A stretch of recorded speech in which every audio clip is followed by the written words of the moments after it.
How do we measure non-material resources in social movements? Imagine trying to gauge the strength of a social movement without looking at its money or supplies. It might seem tricky, but understanding non-material resources is key to seeing how powerful and lasting a movement can be. These resources include things like legitimacy, social networks, moral commitment, public attention, and authority. They are the invisible forces that help movements grow and succeed. Legitimacy is about how much people believe in the cause. We can measure it by checking how many support the movement publicly or how many recognize its goals.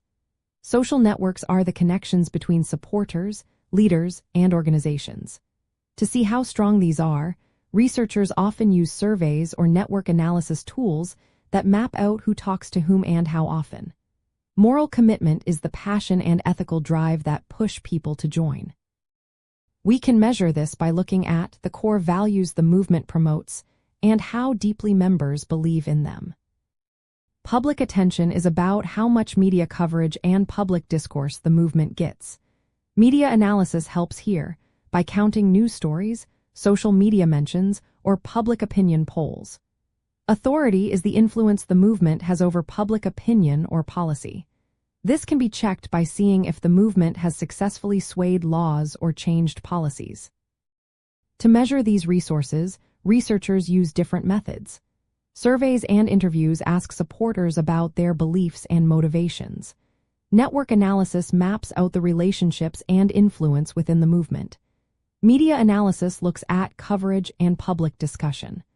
Policy impact assessments evaluate how much the movement has affected laws or government actions. Knowing how to measure these non-material resources helps social movements plan better. For example, if a movement wants more legitimacy, it might partner with respected organizations. To strengthen social networks, it could organize events or online campaigns.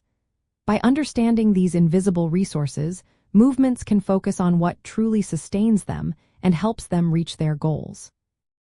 In the framework of resource mobilization theory, these non-material resources are just as important as money or volunteers because they help build support, visibility, and influence. Quantifying and analyzing them gives movements a clearer picture of their strengths and areas to improve.